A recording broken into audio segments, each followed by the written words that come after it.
Pessoal, sejam muito bem-vindos a mais um Razão Araguaia aqui com o Valdson e com meu amigo Rubem Lopes. Esse é o nosso segundo episódio, né? E continuando ali aquilo que a gente conversou no episódio anterior, a gente está definindo, né, nossas pautas, definindo nosso formato. Daquele para cá você já vê uma diferença enorme, né, na nossa profissionalização. É porque a gente tá fazendo e aprendendo, a gente não quis esperar. Exato. Valderson. A gente tem que fazer acontecer, cara. Eu fui vencido, né? Eu não queria que publicasse, mas realmente foi importante. Até porque foi importantíssimo. A gente vai conseguir medir, né, a nossa evolução. Mas é isso, vamos lá, vamos pra cima. Galera, hoje nós temos algumas pautas que a gente quer trazer pra vocês. E vai ser assim, nós vamos comentar rapidamente algumas e vamos aprofundar em duas. E vamos começar, né? No cenário internacional, Valderson, isso aí começou desde... Eu não lembro exatamente o mês desse ano que começou, mas no começo desse mandato do Trump. E foi uma questão, assim, da inteligência israelense. Sim. Né, o Bibi ali, o Netanyahu, vendeu pro Trump, cara, o Irã tá no ponto de mudança de regime. Sim. Tá na hora de derrubar o regime dos ayatollahs. E como um filme de espionagem, sabe? O Mossad, a inteligência israelense, matou toda a elite deles. E naquele momento, eu não sei se você lembra, que tava todo mundo achando, cara, agora vai. Agora o regime dos ayatollahs cai. E o que aconteceu foi que o Trump entrou em guerra com o Irã e logo em seguida... Se você não sabe o que é o Irã tem como controlar. Nunca tinha sido fechado. Mas após os bombardeios, né, em território iraniano, o Irã respondeu o que sobrou do regime, né? Sim. O que sobrou do regime respondeu e começou a fechar. Isso teve uma alta no petróleo. Você que tem que abastecer sua moto, seu carro, sabe do que eu tô falando. O preço já deu uma reajustada nesse período. Sim. E a má notícia é que vai reajustar de novo. Por quê? Porque a última notícia que a gente tem, eles tentaram fazer um acordo em que o Trump foi muito ridicularizado, assim, pelos termos do acordo. Sim. Os Estados Unidos ia ter que pagar 300 bilhões de dólares para os iranianos, ia ter que fazer um acordo nuclear vantajoso para o Irã. E acabou que eu acredito que o Trump falou assim, quer saber de uma coisa? Chega, os caras estão... Eu tô tentando desfazer a guerra que eu criei, né? E os caras estão zoando a minha cara. E foi o que aconteceu. Os Estados Unidos atacou vários postos iranianos. Que revidou, né? Que revidou de imediato. Revidou de imediato e com quem não tem nada a ver, né, coitados? Pois é, os vizinhos do Irã, é válido notar, são pessoas que nunca desferiram um tiro contra o Irã. Sim, nunca participaram. Porém, o Catar, por exemplo, que é vizinho ali, ele... Não só o Catar, mas os outros estados vizinhos, eles têm bases americanas. Sim. Então o ataque estado iraniano contra os Estados Unidos naquele local são nessas bases. Sim. Enfim, a gente tem uma notícia aqui da CNN Internacional. Eu ataco pontes e aeroporto no Irã, que revida contra países da região. O conflito entre Estados Unidos e Irã intensifica após acordo ser rompido, com ataques mútuos nos últimos dias. Hoje a guerra, um dado interessante, sobe um pouquinho na imagem aqui. A gente está vendo, tanto no conflito na Ucrânia quanto esse dos Estados Unidos, que as redes sociais são uma grande ferramenta para os dois países. Eles têm certo apreço em mostrar cenas. Sim. De destruição, de tiros, né? Enfim. Demonstração de poder, né? Demonstração de poder. Desce um pouquinho aqui, ó. Os Estados Unidos intensificam sua campanha de bombardear contra o Irã. Se subir um pouquinho eu não consigo ler por causa da luz, tá? Nessa sexta-feira, atingindo pontes e um aeroporto. O Teherã respondeu com ataques às bases americanas em todo o Oriente Médio. No disputado Estreito de Hormuz, onde o conflito retomado interrompeu novamente o fornecimento global de energia do Oriente Médio, fuzileiros navais americanos abordam um navio-tanque e outro navio teria sido atingido por um projétil. Os lados em conflitos têm testado os limites de escala desde o colapso do acordo de cessar-fogo na semana passada, aumentando a possibilidade de um retorno à guerra total. Então, todas aquelas tentativas ali de apaziguar, provavelmente agora por água abaixo. Cara, e essa guerra do Irã é um negócio assim pro Trump que é muito complicado. A gente tá se aproximando, Valderson, lá nos Estados Unidos, das eleições de meio do mandato. Sim. que é a Câmara Americana, ela não faz eleições como no Brasil. Sim. O modelo deles é bem descentralizado, então cada estado faz sua própria eleição. E mais ou menos metade do Congresso americano é renovado exatamente agora, no meio do mandato do presidente. Historicamente, o presidente perde. Sim. Historicamente, o partido da oposição consegue derrotar quem está no poder. Isso, o incumbente, como é chamado em inglês. E a guerra, ela tá causando inflação de combustível nos Estados Unidos. E o Trump tá tendo que recorrer a subsídio. Sim. Subsídio de petróleo. Ele bem que tentou, o acordo que eles iam tentando fazer, que era bem desfavorável para os Estados Unidos, era uma tentativa de apaziguar para ver se baixa o preço da gasolina. Para criar um cenário mais isso, um cenário econômico mais melhor internamente nos Estados Unidos. Mas agora você vê que o Trump chutou o pau da barraca. Chutou o pau da barraca num contexto em que os democratas estão favoritos para retomar a Câmara dos Deputados deles. Eles se chamam de House, né? Sim. Eles estão favoritos para retomar a House lá. E eu tô curioso para saber do desdobramento. Sim. Sério mesmo, porque os Estados Unidos já gastou mais de 100 bilhões de dólares nessa guerra. Bota falando um negócio desse? É muita grana. 100 bilhões de dólares, cara. Em ativos militares, sabe? Ativos militares, salário do pessoal, enfim. E a gente queria trazer isso pra vocês, porque aconteceu ontem à noite, não foi isso? 16 de julho, exatamente. 16 de julho. E é importante você ficar por dentro disso. Na sexta, né? Exatamente. Vamos pra próxima, gente. Vamos pra próxima notícia que a gente separou. Essa ainda nos Estados Unidos, essa é contigo, Valderson, você que gosta mais de futebol, você que entende mais de futebol, mas tem um pouco o jogo político também, né? O jogo é geopolítica aí, né? A Casa Branca defende manifestação de jogadores argentinos sobre Ilhas Malvinas após vitória contra a Inglaterra. Pera, é Malvinas ou Falklands? Malvinas, eu vou dizer. Malvinas? Jogadores carregam bandeira com a manifestação política após a classificação na final. A rivalidade entre Argentina e Inglaterra valendo futebol e frequentemente remete à Guerra das Malvinas, conflito travado em 1982 entre os dois países pela soberania das ilhas. Isso aqui é importante, gente. Quem conduziu o Reino Unido em 1982? Vamos lá, vamos ver quem é bom de história aqui. Volta, você é bom de história? Não. Quem que estava à frente do Reino Unido nesse período? Margaret Thatcher. Margaret Thatcher, para quem não sabe, foi uma das líderes mais influentes da segunda metade do século XX. Sim. E o governo dela estava passando assim por um momento um pouco impopular, porque ela fez reformas muito duras, parecidas, olha que ironia da história, parecidas com o que o Milei faz hoje na Argentina, né? As reformas duras que ela fez no Reino Unido naquela época, lá nos anos 70 em diante, foram ruins popularmente. Qual foi a saída dela? Uma união ao redor da bandeira, como se fala em inglês, Rally Around the Flag, em que eles foram para uma conquista no exterior, né? Quando o governante ele quer desviar a atenção de problemas locais, o que ele faz? Ele arruma uma guerra no exterior. Quem já assistiu House of Cards vai lembrar que eu acho que na terceira temporada o Frank Underwood ele arruma uma guerra para os Estados Unidos. Ele tá ali no cai não cai na série e ele arruma uma guerra. Mas voltando aqui para essa notícia, quem venceu essa guerra foi o Reino Unido. Sim. Isso deu um boom de popularidade para Margaret Thatcher lá no Reino Unido e elevou o orgulho deles e ficou conhecido como Falklands. Por isso que eu perguntei, né? Falklands ou Malvinas? É porque hoje, internacionalmente, é reconhecido como Falklands porque o Reino Unido venceu aquela guerra. Sim. E teve um referendo também que eles ganharam, enfim. Popularmente... Mas aí, esse é o contexto, tá? Tanto a Argentina e o Reino Unido tem essa rivalidade histórica em torno dessa ilha, que também a gente vai ver no futebol, como foi nesse caso, né, Valderson? Exatamente, né? E tá retratado aí na grande final que vai acontecer amanhã. Né? E o que diz o texto? A Casa Branca evitou aumentar as polêmicas após jogadores da Argentina levantarem uma bandeira dizendo que as Ilhas Malvinas são do país. A manifestação aconteceu depois da vitória sobre a Inglaterra na semifinal da Copa do Mundo. Os países travaram uma guerra pelo território em 82, com os britânicos mantendo o domínio da região. E a Margaret Thatcher, ela se tornou talvez a mais influente, né? Assim, eu digo mais... a mulher mais influente do mundo, do século XX, com certeza. Certamente. Mas de todas as revoluções que a gente teve politicamente, talvez ela esteja ali no topo, né? Entendi. Cara, mas o ponto mais importante dessa notícia aqui é que a Casa Branca, o que ela fez? Ela se colocou do lado da Argentina. Argentina, com certeza. E é bom ressaltar por quê, né, gente? O Trump, ele é aliado do Milei. Sim. O Milei, só pra você ter noção, cara, o Milei, em 2024 ainda, cara, ele foi nos Estados Unidos babar o Trump. foi apoiar o Trump ainda em 2024. Antes da eleição, o Biden era o presidente. Sim. Tinha uma previsão ainda de que ele ia à reeleição, mas o Milley foi lá apoiar o Trump.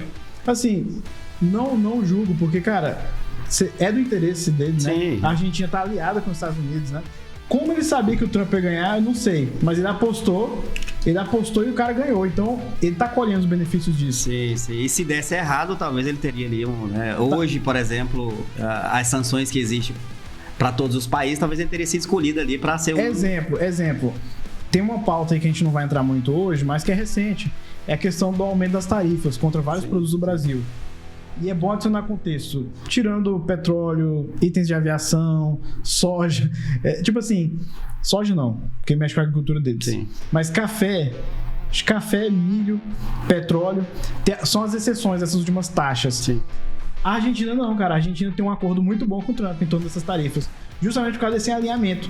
E aí agora na Copa do Mundo que tá acontecendo nos Estados Unidos, a gente vê a Casa Branca. E olha só, isso é relevante, Valdos, porque os Estados Unidos e o Reino Unido, eles são aliados desde sempre. O século XX inteiro, quando nasceram os serviços de inteligência, o MI6 e a CIA eram um só. Sim. Eles funcionavam como um só. Isso é interessante, porque você acha que os países têm interesses individuais, mas os interesses britânicos e americanos sempre foram muito alinhados. Sim. Na Guerra do Iraque, por exemplo, o Tony Blair, era um primeiro-ministro de esquerda, que sucedeu a Margaret Thatcher, apoiou a invasão do Iraque conduzida pelos Estados Unidos, pra você ter noção. Um cara que em tese é um trabalhista de esquerda lá no Reino Unido apoiou a invasão dos republicanos americanos, entendeu? Do Iraque. Então, esse distanciamento do Reino Unido é uma coisa da presidência de Trump. Muito interessante com esse alinhamento que o Milley traz. Uma boa pauta, né? Esse alinhamento é um negócio muito... A gente pode aprofundar depois, mas é o background, né? Sim. É o pano de fundo dessa notícia. Pode subir um pouquinho pra gente voltar pro título dela? Pois é, então a Casa Branca veja bem, as Ilhas Malvinas hoje, elas são Falklands, ela está sob controle do Reino Unido. Sim. Então essa manifestação dos jogadores, quando eles venceram a Inglaterra, né? A gente não pode esquecer desse detalhe. A Argentina virou o jogo. Você assistiu esse jogo, Valdo? Assisti, cara. Você assistiu? Você torceu pela Argentina? Cara, eu confesso que eu tava torcendo pela Inglaterra.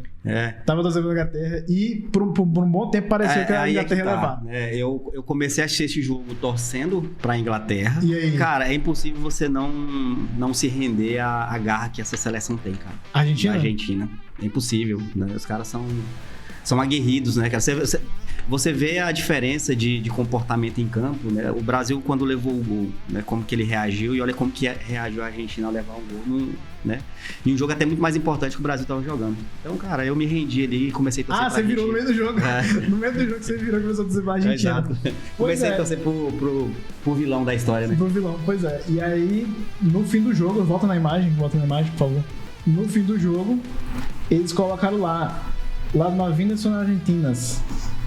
Porque, assim, em contexto de vitória sobre o grande rival deles, né? Você acha que politicamente, né? Assim, no contexto geopolítico, isso é uma sinalização dos Estados Unidos em relação ao Reino Unido? Ou você acha que é só para entrar na brincadeira? Você acha que isso é muito sério? Eu acho que é as duas coisas, porque, como eu te falei, a presença do Trump, ela tem um processo de alijamento dos aliados históricos. A OTAN, o Trump fala contra a OTAN o tempo inteiro, passa a mão na cabeça da Rússia, enfim, se afasta do próprio Reino Unido, do Canadá, né, com essa questão das tarifas. Sim. Então eu acho que tem isso. Uma sinalização, sim. E tem isso aí por esse lado, e ao mesmo tempo tem o alinhamento, né, profundo com o Milley. Que assim, modéstia à parte, é um grande líder, né? Sim. Nesse momento. Até o momento, sim. Até o momento, sim. Vai ser constatado, julho de 2006, Milley tem sido um grande presidente na Argentina, né? Mas vamos para a próxima pauta. Tem uma nacional interessante. Flávio Bolsonaro promete celulares e internet de graça para mulheres. A gente tá falando aí de aproximadamente, eu vi essa notícia, 80 milhões de aparelhos, né? E segundo o Flávio Bolsonaro, várias operadoras já entraram em contato com ele, né? Tentando entender, querendo participar. Tem o marketing, né? Tem o marketing sobre isso. Mas, cara, assim, nós temos viés de direita, né? Eu não preciso esconder isso, né? Nós somos eu sou de direita, falo por mim. Não era isso que a gente criticava da esquerda? Assim, né? Vamos levar Vamos levar isso na linha de raciocínio. A gente não criticava esse tipo de política? O assistencialismo. Exato. Bolsa isso, bolsa aquilo. E principalmente ano político. Especialmente ano político. Não era isso que a gente criticava? Aí eu fico pensando isso, né? Pra você que é de direita também, pra tentar trazer você pra essa linha de raciocínio que eu tô falando. Não só o assistencialismo, que é mais uma bolsa grátis para um grupo. E aquela questão de minorias, né, também. Minorias, mas eu acho que entra num tópico, assim, relevante para quem se considera de direita, ou se pensa mais conservador, menos intervencionista, vamos colocar assim. O Flávio Bolsonaro ele tem adotado uma postura mais feminista. Exato. E é interessante analisar por quê, né? O Flávio ele tem a maior rejeição entre todos os candidatos. Sim. É incrível isso. Ele herda a rejeição do pai dele, né? Mas ele é ainda mais rejeitado. Ele já tinha rejeição, né? Inclusive na família Bolsonaro. Assim, ele é mais rejeitado que o pai dele. Só exato. Ele já tinha rejeição dele antes mesmo, né? De se colocar à disposição, isso. Porque ele seria ali a ovelha negra da família. A ovelha negra da família, exatamente. Então, sempre envolvido ali com milícia, essas coisas no Rio de Janeiro. E ainda absorveu a rejeição do pai, né?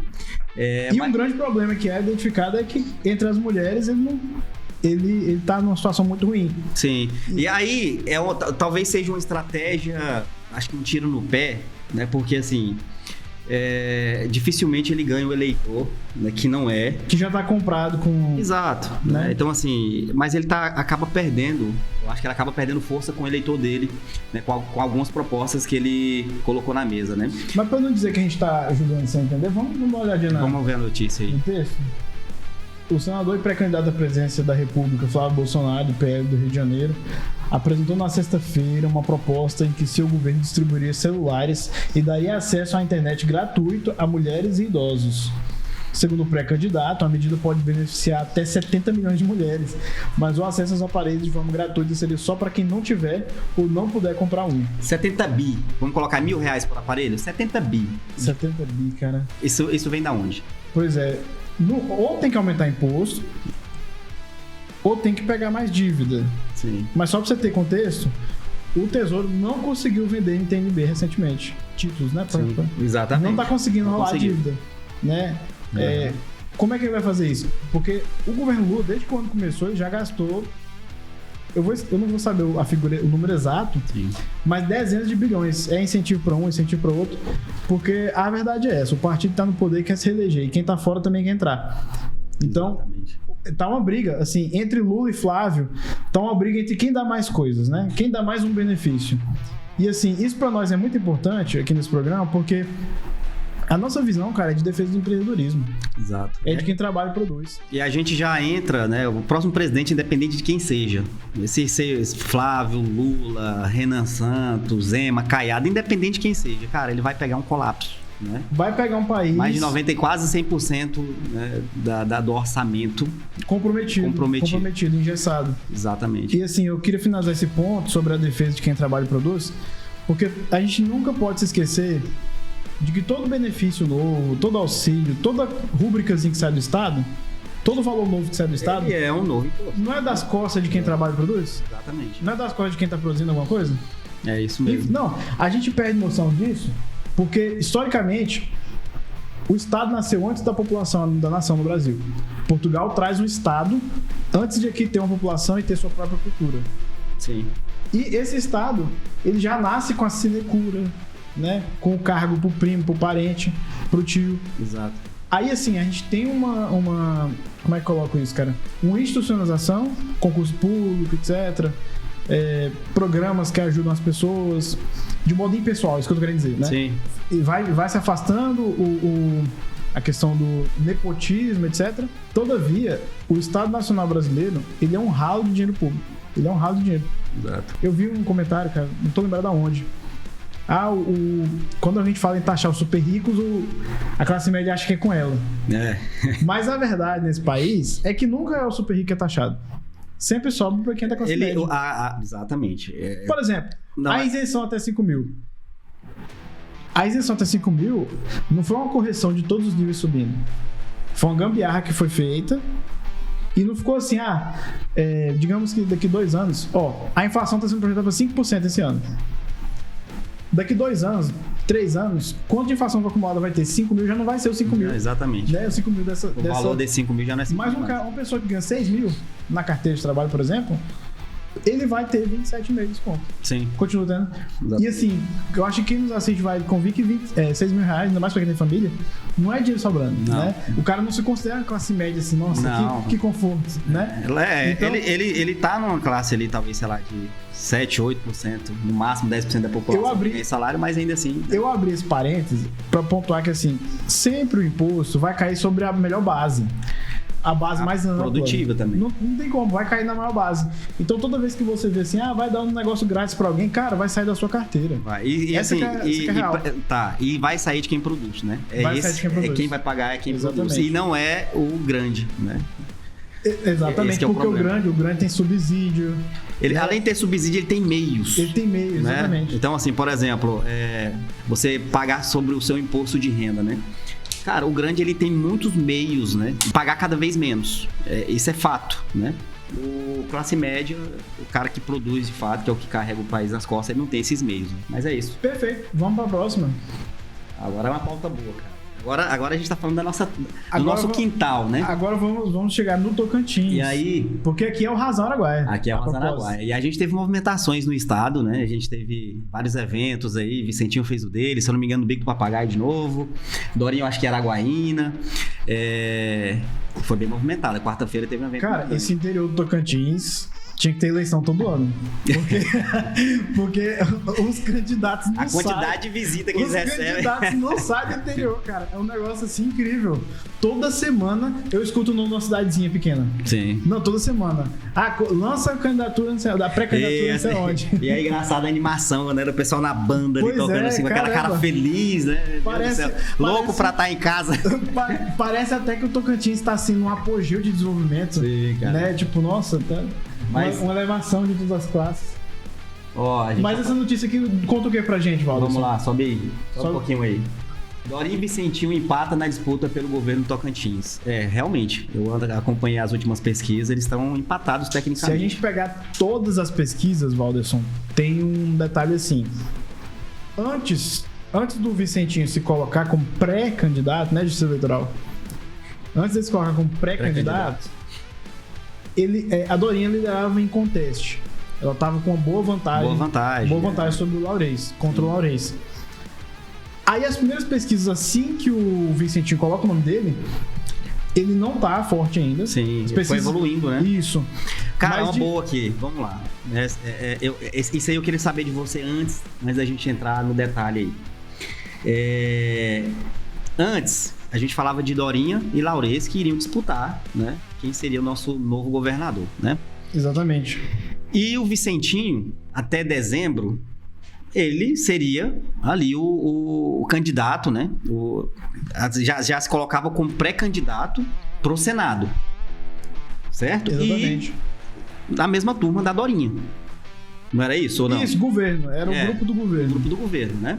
Exatamente. Cara, o que houve, né? O que aconteceu para que esse cara saia ali, né, de aliado para talvez o grande rival? O que aconteceu, cara? Me explica aí, eu gostaria muito de saber sobre isso. Vamos resumir, porque a história é longa. Mas o Vicentinho, tudo que ele queria era ser senador, né? Sim. É bom lembrar que o pai dele, o Vicentinho pai, ele já foi senador também, né? É uma família tradicional aqui de Porto, da região de Porto.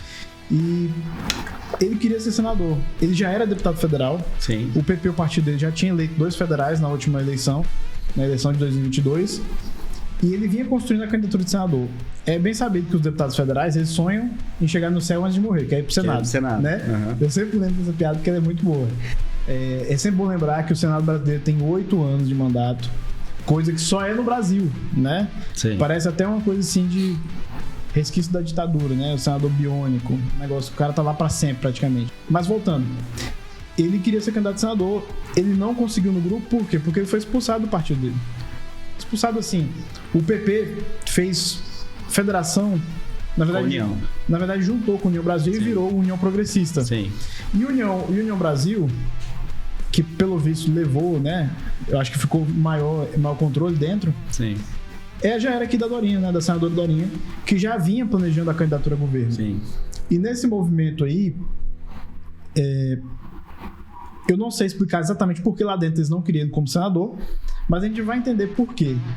Você vai ver em todas as pesquisas que tem vários candidatos a senadores, de todas as cores. Sim. Né? Tem vários candidatos a senadores, a gente já pode entrar nesse ponto. Mas ele não conseguiu ficar com o partido para ser candidato a senador, pelo esse novo partido.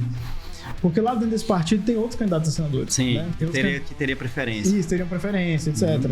Inclusive que estão brigando para manter a candidatura, tem isso também. Sim. Mas, de forma que, o que aconteceu? Ele não conseguiu ser candidato a senador lá, mas ele conseguiu o controle do PSDB. Chegou até umas falas da ex-prefeita Cíntia, dizendo que ela tinha que continuar como a presidente do PSDB regional, mas foi para a mão do Vicentinho, que é federal, e tem o grupo dele. Tem um grupo aqui no estado. E o que ele faz?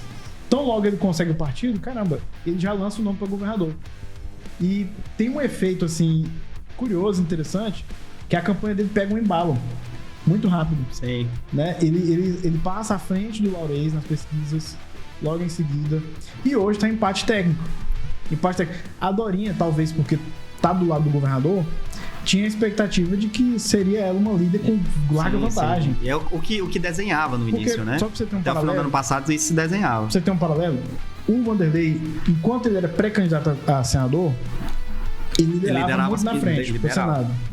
O atual candidato do grupo, pré-candidato a senador, a reeleição do grupo, que é o Eduardo Gomes, também lidera disparado na frente em relação ao segundo lugar. Sim. Então, é entendido que o governo vem com tudo. A máquina vai trabalhar. A máquina vai trabalhar, como o pessoal gosta de falar aqui. E não é o que está acontecendo. As pesquisas mostram empate técnico. E são pesquisas de diferentes institutos. Sim. Tem pesquisas que foram impugnadas. A gente não vai entrar em detalhes aqui, mas tem pesquisas que foram impugnadas, mas elas mostram toda uma tendência. Elas convergem para o empate. Citando uma dessas pesquisas, né? Que, assim, eu acredito que ela não tenha nenhum interesse aqui. Que a Paraná Pesquisas, né? Na Paraná mostra 35... É um empate técnico, de fato. 35-33, né? Dorinha na frente. Mas é um empate técnico. E eu acho que esse aqui já é um cenário de segundo turno. Esse que tá mostrado aqui, ó. E também empate técnico, né? Então, assim, a gente já entende aqui que a definição, hoje, né? No cenário atual, a definição aconteceria hoje para quem seria o apoio do Laurez. E do Ataídes, né? E do Ataídes. Que eles também têm empate técnico ali. Assim, os nomes que mais vão aparecer nas pesquisas são esses 4. Exato. Dorinha, Vicentinho, Laurez e Ataídes. Semana passada a gente falava em... A gente falava só Dorinha, dos 3, né? Vicentinho. Por quê? Porque o Laurez, ele caminhava ali em terceiro meio que sozinho. Isso. Ele já caiu. Exatamente. E o Ataídes já cresceu. Então eles já estão com empate técnico. Isso. A gente tem muitas pesquisas mostrando que o Laurez e o Ataídes estão ali em provável empate técnico. E aí eu te pergunto, pra quem que você acha que o Partido Novo vai? Pra quem que o PSD do Laurez vai? Eu acredito que o Partido Novo vai pro Vicentinho. Assim... Você crava? Não. Acredito, eu acho mais é mais alinhado a ideologia. A chance é maior, né? Você não acha que eles vão fazer tipo uma parada assim? Nós vamos liberar, vamos ficar neutro. A gente não pode apoiar esses que estão aí. Acho muito difícil, cara. Perde oportunidade também, né? Pro futuro, talvez, ou até pra, né, sei lá, algum projeto dentro desse governo. Acredito que não. Você acha que o Novo poderia pleitear alguma coisa no governo Vicentinho? Cara, nada é impossível. Se trata de Tocantins. Entendi. Não existe essa ideologia tão cravada como existe em outros... Não é tão forte, não. E o Laurez, você acha que... Agora, pra mim, é uma incógnita, cara. Cara, assim, eu ia comentar que...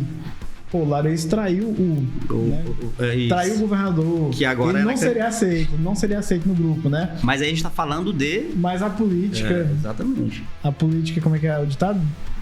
É uma traição e eu odeio o traidor? Uma parada assim? Eu não conheço o ditado, não, mas a gente tem muita coisa em jogo, né? Pra não conversar, né? Então, eu diria que não dá certo. O governador pode pôr o pé, né? Falar, não, eu não aceito esse cara no grupo. Mas... Não, mas a briga aí vai ser o contrário. Quem é que sabe? A briga não vai ser aí. É no segundo turno, você acha? Eu falo é o contrário. É tentando retomar uma aliança. Isso. Né? Pra ter o apoio dele. E aí é entender se o Laurez, né, vai. Se o Laurez topa. Exato. Eu acho que é o contrário isso aí. Agora sim, né? E aí você começa a entender por que é bom ele manter a candidatura mesmo estando longe. Exatamente. Não, nenhum desses 4, por exemplo, nenhum desses 2, eles vão ter a carta na... Você tá me dizendo que o Laurez e o Ataídes não estão pra ganhar. Eles estão aí só pra... Não, muita coisa pode mudar, mas eu falo assim, no desenho que tem hoje, esses dois, né, é importantíssimo eles manterem ali, né, o seu capital político, porque ele vai valer muito no segundo Até porque turno. O primeiro turno, vamos combinar aqui, gente, ele é pra debate, né, cara? Exatamente. Ele é pro debate, assim, as pessoas têm que ver diferentes projetos. A gente tá falando aqui, as pesquisas em parte técnico, mas a real é que o primeiro turno, os partidos têm que colocar o nome. E tem... A gente não falou aqui no programa passado que parece que é tudo o mesmo projeto? Exatamente. Tá aí a chance do ex-senador Ataídes, por exemplo, do vice-governador Laurez, também do Vicentinho e da Dorinha, de colocar, esse é o meu projeto e por isso ele é diferente, né? Eu sou melhor que o Vicentinho, o Dorinha, por exemplo, eu sou melhor que o Vicentinho, por isso. Aí o Laurez fala, eu sou melhor que todos eles, por isso. Aí o Ataídes também tem a gente fala, eu trago uma visão assim, assado, liberal, sim. né? Por exemplo, tem a visão mais liberal. Eu acho importante a gente salientar isso, porque todo o período eleitoral fica nessa e começa a se falar em voto útil. Antes mesmo da necessidade. Antes de ser necessário. A gente tem rejeição deles pra gente verificar se tem possibilidade de não ter segundo turno, mas acredito que não tenha. Cara, vai ter segundo turno. Aliás, ainda tem a máquina pra trabalhar, né, cara? A gente não sabe como vai ser. Eu acho que no texto vai ter alguma coisa sobre... aqui tá dizendo o seguinte, só volta esse parágrafo um pouquinho. Eles estão empatados tecnicamente no primeiro e no segundo turno, tá? Sim, então vamos ver se tem rejeição, sobe pra mim. Vamos ver se tem algum dado de rejeição. A rejeição determina se tem possibilidade de não ter segundo turno. Em um único cenário de primeiro turno, Dorinha tem 35,9% das intenções de voto, enquanto Vicentinho pontua com 33,3%. Já no cenário de segundo turno, volta um pouquinho. Volta lá um pouquinho, notícia. Já no cenário de segundo turno, testado, Vicentinho aparece numericamente à frente de Dorinha, com 44,1%. Ele gostou dessa pesquisa, né? Porque no segundo turno e a senadora pontuou com 42,5%. Pode descer, por favor. Muita coisa pode acontecer, né? Muita coisa pode acontecer. Eu até pensei assim, cara, vamos ver se a gente acha aí a rejeição. Não vai ser uma baixaria, cara, esse segundo turno? Vai, cara. Tipo assim, a gente vai descobrir tudo da vida de cada um, pelo visto. Como foi o segundo turno de Palmas, né? Exatamente. Jana e Eduardo. Vamos ver o que tem por vir, né, cara? O Vicentinho já mostrou um pouquinho as garras dele. Você chegou a ver, cara? O que aconteceu com o Vicentinho há umas 3 semanas atrás? Não, cara. Eu acho que tem uma jornalista, Verônica... Cara, não vou me acordar o sobrenome dela. Ela gravou ele lá em Brasília, o carro dele, né? E parece que ele já tem uma história. Uma história, né? Ele conhece pessoalmente ela, ele também, ele liga pra ela grava essa ligação. Então, assim, você começa a ver o nível também de...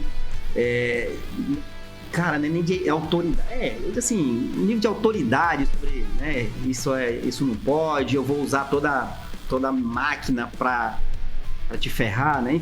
Sim. Então, assim, isso, né? É só assim, é só uma pitada, é só do que está a pontinha do iceberg do que é um prenúncio. Mas eu achei interessante isso aqui, cara. Só um pouquinho, desce um pouquinho, melhor dizendo. Branco e nulo. Cara, aqui a gente tem muito pouco, né? 15%. Muito pouco. Se a gente for comparar com o Brasil. 15%, exatamente. Mas localmente, eu tô pensando no que eles poderiam falar, né? O que Dorinha e Vicentinho, digamos que eles, né, fossem pro segundo turno mesmo. Mas eu vou falar pra você aqui, ó. Esse branco e nulo, esse não sabe, talvez, assim, eu não sei, tipo, mas o branco e nulo, ele deve ter exatamente aquilo que eu penso agora. Ele não quer votar em nenhum desses caras. Ele não quer votar em nenhum. Não quer votar em nenhum, né? E assim, e reverter esse voto é muito difícil. A gente vai lembrar lá das eleições de 2022, que, né, bateu o recorde de branco e nulo, né, de abstenção. Eram duas opções igualmente ruins. Exatamente. Ninguém quis votar. Muita gente não foi para as urnas votar. Mas é isso, né, cara? Desce um pouquinho, vamos ver se a gente acha aí a rejeição, né? A rejeição. Desce. Rejeição, tá aqui, ó. Rejeição, vamos lá. A pesquisa também mediu a rejeição dos pré-candidatos. E a Dorinha tem a maior taxa, 31%. Mas ainda assim não é o suficiente para... Desce um pouquinho, vamos ver porque aqui vai estar os resultados da rejeição. Olha que interessante, cara. Olha que interessante. O Laurez tem uma rejeição maior do que o Vicentinho. Cara, você crava que ele não tem chance nenhuma de passar, então? Cara, eu vou falar pra você o que eu analiso sobre essa rejeição. Tem chance de um ser eleito pelo primeiro turno, né, cara? Bota fé. A rejeição ainda é baixa. Não tô entendendo. Você entendeu? Você acha que no primeiro turno ainda... Diferente lá da... Tanto o Vicentinho podia montar estratégia pra ganhar no primeiro turno. Exatamente, pode. E aí, assim, a máquina tá pro lado de quem? da professora Dorinha. Cara, tem esse perigo, tá? Vamos analisar lá na frente, mas enfim. Você falou no outro episódio que Vicentinho também vai aparecer alguns apoios para ele forte aí, né? Existe a expectativa. De alguns apoios, né? Prefeituras? Existe a expectativa. Não só prefeituras, mas candidatos ao Senado, enfim. Isso muda muito o jogo, né? Exatamente, mas é interessante como a rejeição do Laurez é maior do que a do Vicentinho. Quer dizer assim, que ele tem um teto, né, de subida. Exato.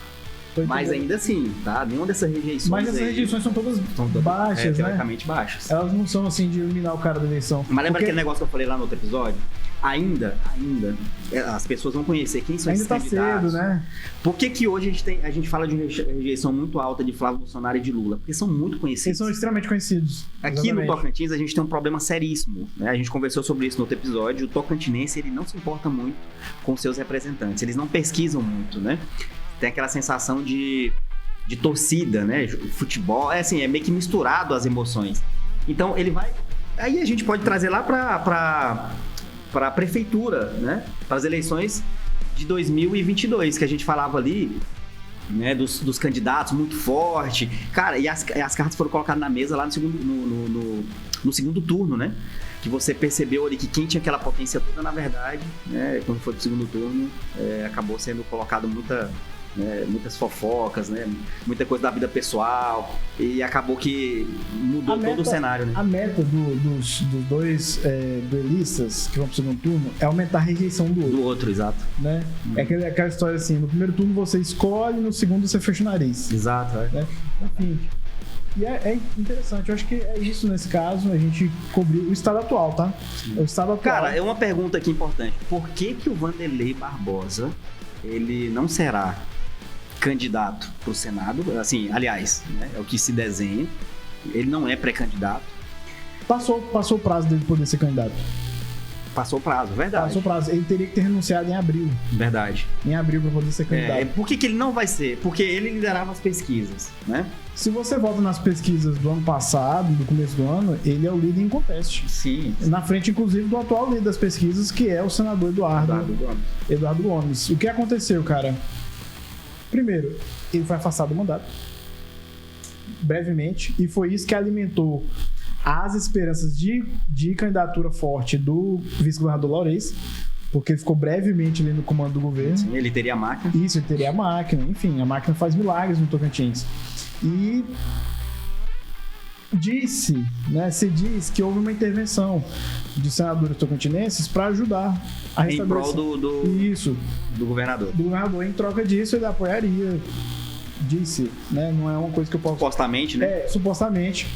A senadora Dorinha e o senador Eduardo Gomes teriam atuado nos bastidores para ajudar a manter, porque assim... Mas ainda assim não teria uma vaga? Você fala pro Senado? Sim. Ele deixou de pleitear essa vaga pro Senado, ele vai ficar sem mandato. Isso. Né? Em 2027 ele não tem nada, certo? Vai ficar sem mandato, exatamente. Isso. Dorinha, né? Tem agora o apoio dele, porque supostamente ela teria ajudado aí no teria atuado em favor dele. Atuado em favor dele. Teria o Eduardo Gomes, certo? Que é o candidato natural do grupo, pré-candidato natural do grupo. Exatamente. E que lidera as pesquisas. Sim. E a outra vaga? Por que essa não veio para ele? Pois é, o governador disse o seguinte: ele seria o candidato dos republicanos para o Senado. E era um compromisso que ele teria com a nacional do partido. Sim. É algo que é dito.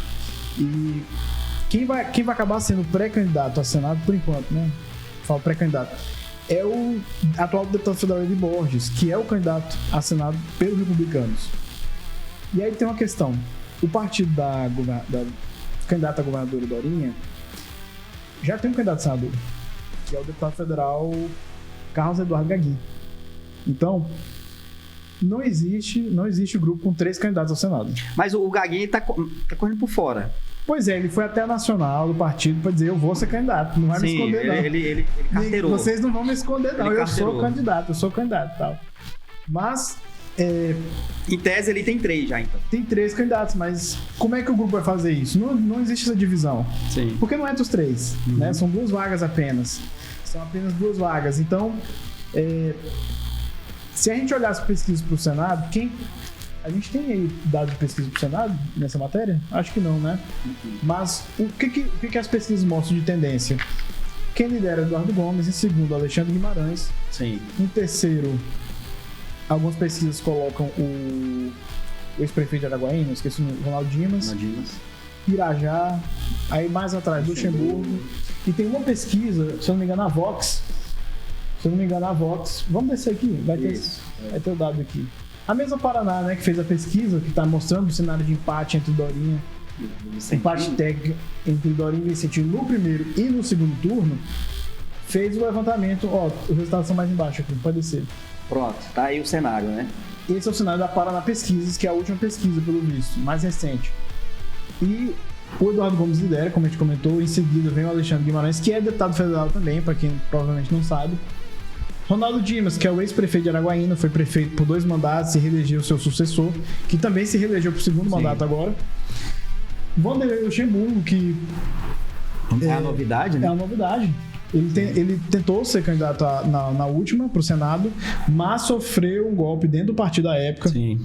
Pelo atual vereador Carlos Amassa, que colocou ele mesmo como candidato. Não sei se você lembra, mas era só uma vaga. Sim. Né? Agora são 2 vagas. Pois é. Tem o Irajá que busca a reeleição. E aí, o Irajá, você acha que ele consegue ir à reeleição? A mãe dele tentou ir à reeleição. Eu acho que agora ele não tem mais aquela potência toda, né? Infelizmente pra ele e felizmente pra gente. Mas agora... Felizmente pra gente. Pois é, e tem a novidade também, o deputado Carlos Gaguin, que a gente tá comentando. E o grupo do governador tá se configurando com o Eli Borges, que tá em 8º. Você acha que o deputado Eli Borges tem chance pro Senado? São 2 vagas. Não. Você acha que não? Acho que não. Você acha que a máquina do governo não vai entrar em ação? Cara, sobe um pouquinho pra mim aí. Vou falar pra você aqui, ó. Cíntia Ribeiro também, olha só. A gente tá... Cara, dificilmente esses 2 aí, assim... Eduardo Gomes é certeza que não é dele, né? Você acha que ele tá dentro? Eu acho que ele tá dentro. E a gente tem que ver qual desses... Eu acho que o Alexandre também tem... Né? Cara, pesquisa... É assim, eu vi a evolução da pesquisa, tá? Eu vi as evoluções da pesquisa. E pelas evoluções, e muita gente que tá apontando aí, né, que tem possibilidades, tá bem longe desse jogo. Você faria... Gaguinho, você faria voto útil em alguém? Não, cara. Aqui... Cara, talvez. Talvez no Vanderlei. Não conheço. Vanderlei Luxemburgo?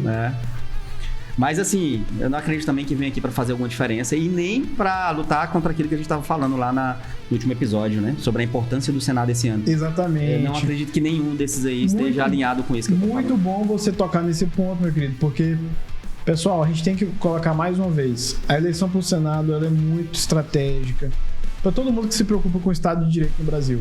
O Brasil vive um estado de exceção desde 2019, quando foi instituído o inquérito das fake news. E um juiz, ou mais de um juiz naquele tribunal, se colocaram na posição de vítima, julgador, Ministério Público, Procuradoria, tudo ao mesmo tempo. Sim. Isso não é aceitável na democracia. E é mandando para o Senado pessoas independentes, pessoas que não têm problema com a polícia, que a gente se defende disso. Eu acho muito bom a gente pontuar isso, Walderson, porque a maioria das pessoas não estão atentas a isso. Exatamente. A gente já comentou. A maioria das pessoas não estão atentas a isso. E se a gente tivesse noção do tamanho da importância, a gente estaria olhando muito cada um desses pré-candidatos, tá? E assim, infelizmente, eu vou ser bem claro para todo mundo, tá?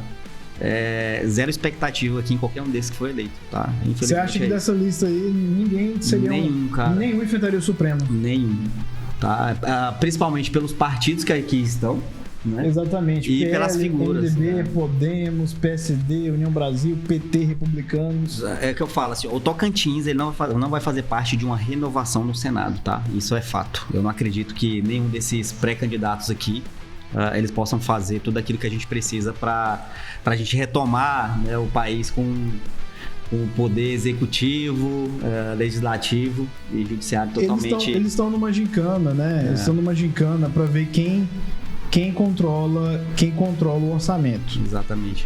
Assim, o senador não é orçamento, né? Mas ele direciona emendas gigantescas, né?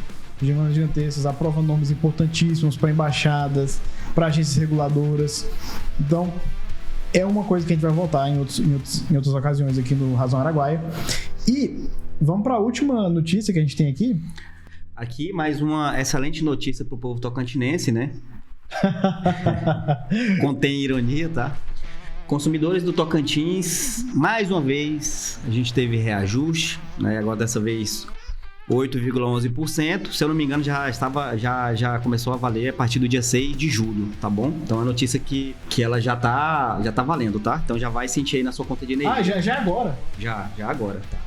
E assim, a gente...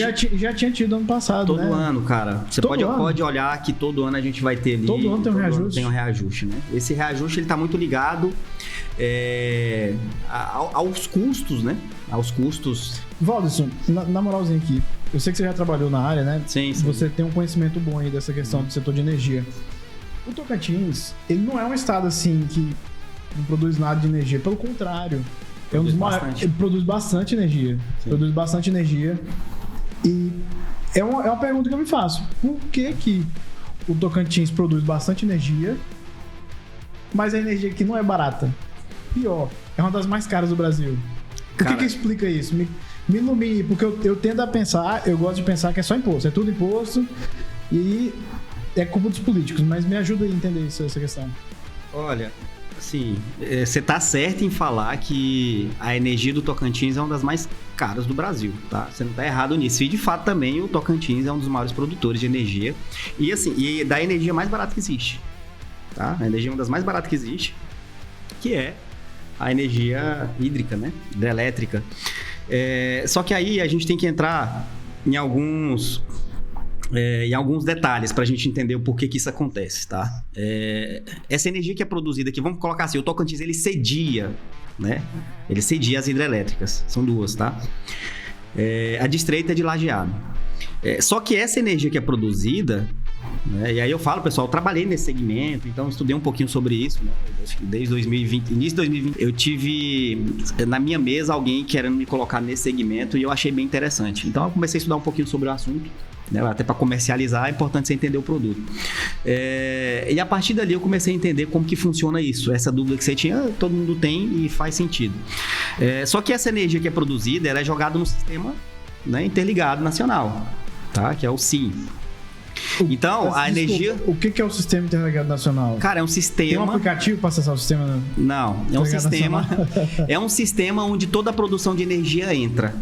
Tá? É um sistema nacionalmente, inclusive o Brasil inteiro, né? Do Acre ao Rio Grande do Sul, ao Rio de Janeiro, Mato Grosso. Algumas regiões noroestes... Tudo vai pro SIM. Exato. Tudo vai para esse sistema, um sistema único, tá? A produção vai para esse sistema. É o SUS da energia elétrica. Exato. Então esse sistema, ele recebe toda a geração de energia. Então, aquilo que eu estou produzindo aqui, eu não vou consumir aqui. Você entendeu? Tudo que produz aqui vai para esse sistema. A partir do momento que ele vai para esse sistema, ele é distribuído. Aí, né, se a gente for entender, por exemplo, se a gente for falar de impostos, a gente não paga um dos maiores impostos. Tocantins, em relação ao ICMS, por exemplo, a gente não é um dos piores. Tem estado que paga muito mais que a gente. Só que, quando a gente vai falar em densidade, né, populacional... O que significa isso pra galera que talvez não... Estado muito grande com baixa população. É uma área muito grande com uns gatos pingados. Cidades pequenas, né, e automaticamente cidades pequenas faz com que as cidades sejam distantes uma das outras. A infraestrutura para abastecer essas cidades é caríssima, certo? Isso é um custo. A transmissão dessa energia é um custo. Dependendo da distância também, né, que essa energia passa por essa rede, tem a perda natural dela pelos transformadores. O transformador, para funcionar, ele vai usar ali, né, dessa energia. Então, a perda de energia pelo tamanho do território e a falta de densidade, a falta de uso, né, vamos colocar assim, é uma infraestrutura muito grande para uso muito pequeno. Então, existe uma perda, né, que é muito significativa em relação a isso. Encarece. Aí a gente está falando também, aí vamos lá, a energia também, né, para a zona rural, que é um custo também muito alto, né? Você levar uma rede para uma fazenda que tem, sei lá, né, para uma região que tem 20 fazendas, né? Olha o tamanho da infraestrutura que foi chegar até a Luz para Todos. Vocês lembram da Luz para Todos? Isso. Luz para Todos, né? Um programa social. Então, assim, a nossa infraestrutura, né, ela é muito cara para a quantidade de usuários. Se a gente for comparar, por exemplo, com a grande metrópole de Goiânia, né, do Goiás, que é Goiânia, Aparecida de Goiânia, todo aquele entorno ali, a gente está falando de mais de 3 milhões de habitantes. Aqui no Tocantins, e a gente está falando de um espaço, né, de, assim, geograficamente, uma região até pequena. né, pela quantidade de habitantes. Quando a gente leva isso para a nossa realidade, para o Tocantins, a gente está falando de um espaço muito grande. Super amplo. Muito grande, população muito pequena, 1,6 milhões, a metade do que eu acabei de falar, né, que é no Goiás. Então, assim, isso encarece muito, tá? Mas, tá, ok, a gente tá falando aqui de tudo que faça com que a nossa energia seja cara. Você sabe quanto que o pessoal do Goiás, em Goiânia, paga pela energia elétrica deles? Eles pagam, assim, cara, não é muito diferente o Brasil, né? A diferença de um estado pro outro, ela vai dar ali 10 centavos no quilowatts.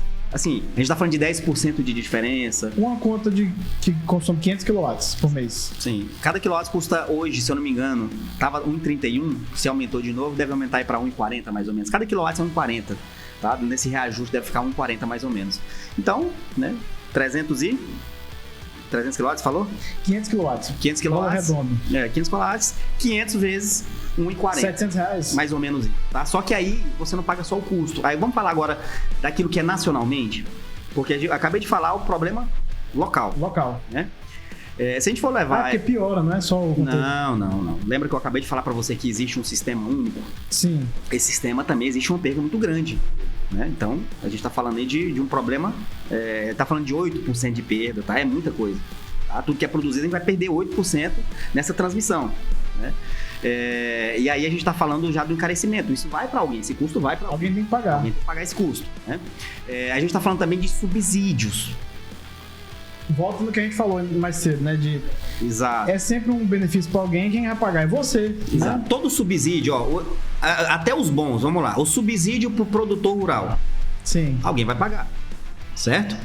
Para irrigação. Aí independente, e assim, eu acho que aí, né, caberia, assim, uma análise muito criteriosa, porque não é só o pequeno que recebe subsídio, não é só o produtor pequeno, né? Não é um incentivo pro pequeno. Verdade. A gente tá falando também, talvez outras formas da gente ter esse custo caro.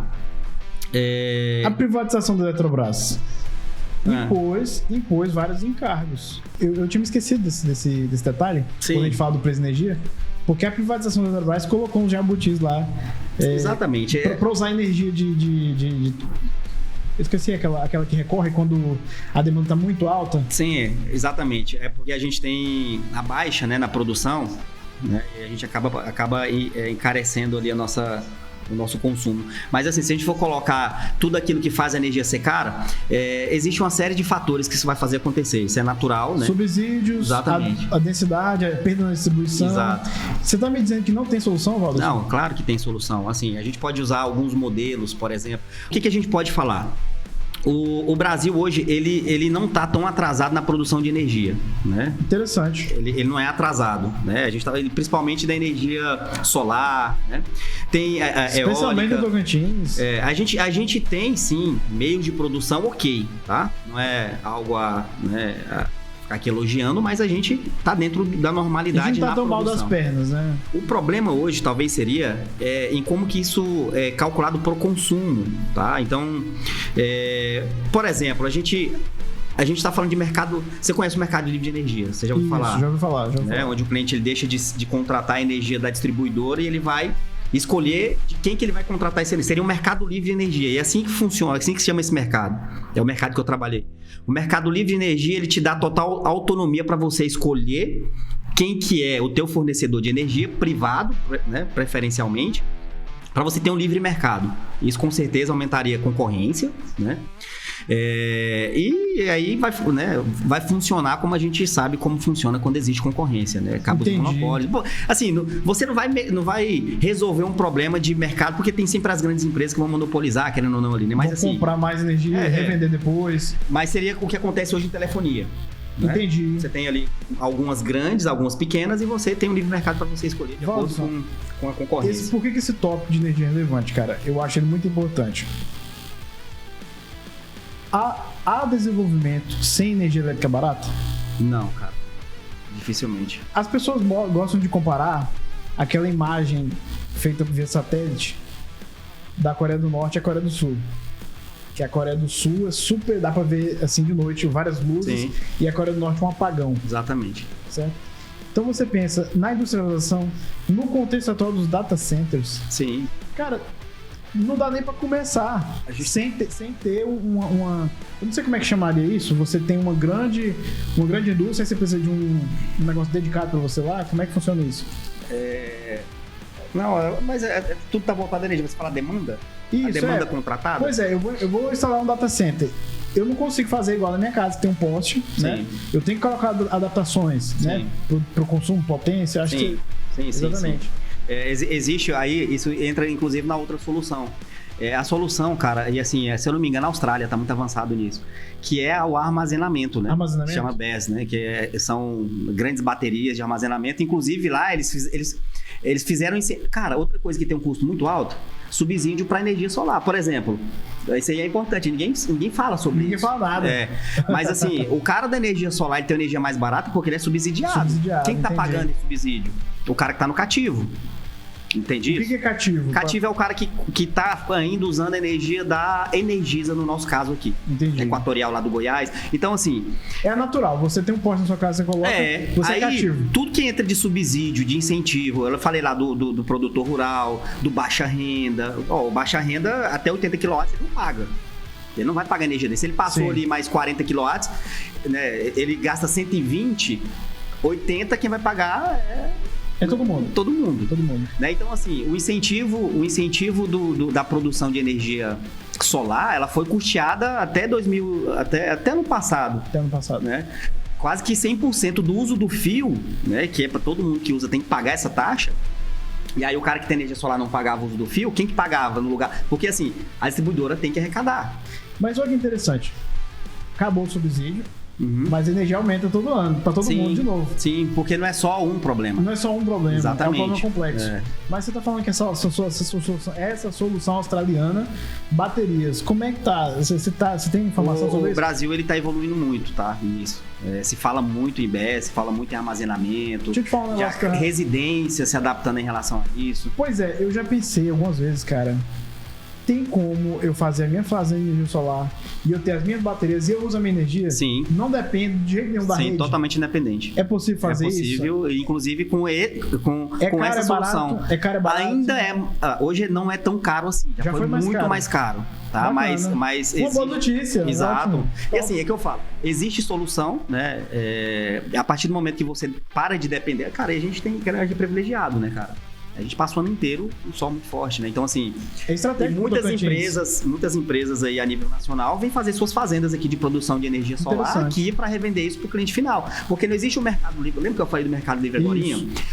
O cliente baixa tensão, que é o consumidor pequeno, o cara que tem uma lojinha, a maioria da residência. Para quem assiste entender, baixa tensão é gente como a gente, todo mundo. Exatamente. Consumidor que usa energia para as coisas de casa. É um cara que vai usar a energia dele, não precisa nem de transformador, né? Um uso... É o simples, é o que funciona para todo mundo. O média tensão, que a gente chama que é o alta tensão, no caso, é o cara que vai precisar de um transformador, ter muito equipamento. Esse cara aí é um outro tipo de negócio. Esse cara ele já consegue contratar energia no Mercado Livre. Entendi. Apesar que perdeu o incentivo lá no ano passado, no final do ano passado, mas assim, perdeu alguns incentivos, né? Perdeu algumas isenções, né? Os subsídios lá que tinha para esse perfil de cliente, que a gente deixou, a totalidade dos clientes deixou de pagar esse subsídio, entre aspas, né? Eu convoco, Valderson, todos os nerds do Tocantins. Cara, vamos estudar para trazer essas baterias para cá? Na moral, vamos... Não é uma solução ainda tão barata, mas assim... Não é tão barato, mas como é que a gente faz? Porque o Tocantins é energia solar. Exatamente. É energia solar. Baterias parece ser um negócio assim de dependência, né, de autonomia. De autonomia. Uma parada de autonomia. E se a gente quer pensar num Tocantins desenvolvido, que vá para além do agro, que é o que sustenta. Sim. O agro e as transferências são o que sustentam. O que essa bateria resolveria hoje, só para você entender, por exemplo? Quando você tem uma produção de energia solar na sua casa, você está produzindo e usando ao mesmo tempo durante o dia. Sim. Né? Você está usando, você está produzindo e está usando. E você produz um pouco mais para você armazenar, para você jogar na rede, para você usar de noite.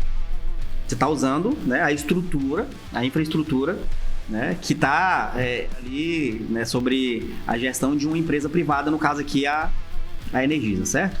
Sim. Então, esse cliente, esse cara que produz a própria energia, ele se torna cliente no uso da estrutura. E essa energia volta para casa dele de noite e ele não pagava o uso do fio. né? Agora ele começa a pagar, já está começando a ser taxado nisso. Essas isenções estão acabando, elas estão finalizando. O que aconteceria, por exemplo? Então, o cara que coloca energia solar, ele ainda paga muita coisa ainda para a distribuidora, né? O uso do fio. Então, quando ele tem aquele uso da distribuidora, ele vai pagar uma série de subsídios também. A partir do momento que ele se torna independente, que ele começa a armazenar aquilo que ele produz, né, aí o jogo muda.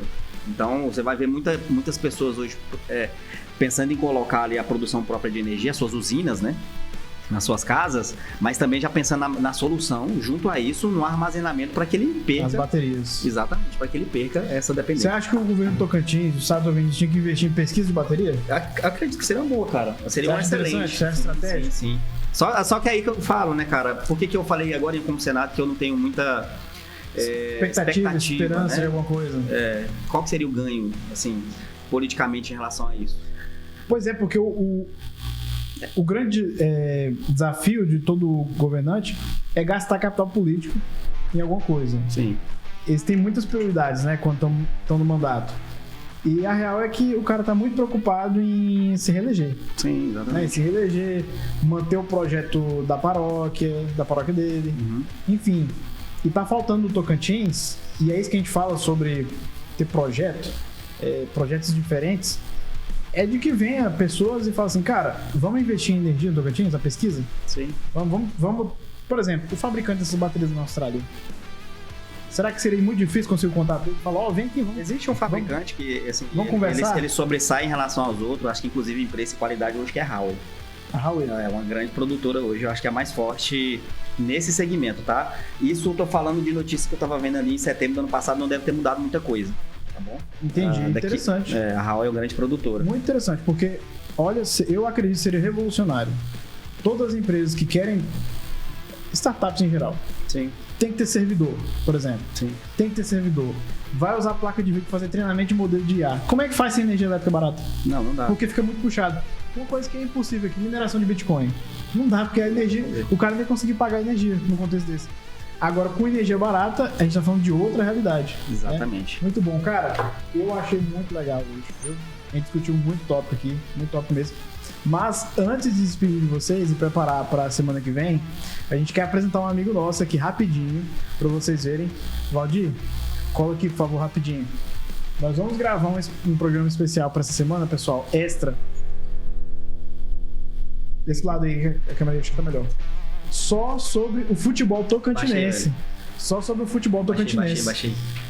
Só sobre o futebol tocantinense. E o Valdir, nosso amigo aqui, ele já tem experiência no futebol tocantinense, né, Valdir? Chega perto do microfone. Cara, dá um oi pra galera. Tudo bem, galera? Como é que vai aí? Tudo certo? Então, eu joguei nas escolinhas do Palmas, né? Eu era muito ruim, por isso que não cheguei aí pro profissional, nem pra categoria de base, nem pra nada, porque eu era horrível mesmo. Mas eu fiquei na torcida, muito tempo aí de torcida do Palmas, viajei o estado todo já vendo o time do Palmas jogar. E, infelizmente é um time aí que está suspenso agora pela federação por não realizar o pagamento aí das meninas que jogaram futebol feminino e também não jogar o futebol feminino. Ele falou que ia disputar o campeonato e abandonou o jogo e perdeu o WO e a federação suspendeu o time. Suspendeu os caras, né? Pois é, no episódio que a gente vai gravar aqui especial só sobre o futebol tocantinense, o Valdir vai nos contar um pouquinho como funciona a Federação Tocantinense de Futebol e qual é o futuro do futebol tocantinense. Muito obrigado, pessoal, que assiste hoje. Fique antenado no nosso canal, se inscreva para você não perder os novos vídeos. Se você quiser mandar a sugestão de pauta, você pode mandar aqui pelo YouTube, mas a gente tem um Instagram também. Como é que é o nosso Instagram, Valdo? Você já sabe? Ainda não. Razão Araguaia. Só isso? Coloca Razão Araguaia. Nem um underline, nem um nada? Não, Razão Araguaia. Eu já achei. Razão Araguaia, você já acha o nosso perfil no Instagram. Cara, pra mim foi, mais uma vez, muito gratificante, né? E assim, cara, tô muito feliz com a evolução de um episódio pro de um episódio pro outro, né? Top demais. Eu tenho um compromisso muito grande comigo, que é, né, fazer coisas grandes, e eu acho que esse seja uma delas, tá? Conto com vocês pro próximo episódio, né? Com certeza a gente vai vir muito munido de notícias, de informações, para que a gente possa cada vez mais sair daqui mais informado. E contexto, Valdo, a gente gosta de trazer uma parada diferente. Exatamente. Pessoal, muito obrigado. Até a próxima. Falou.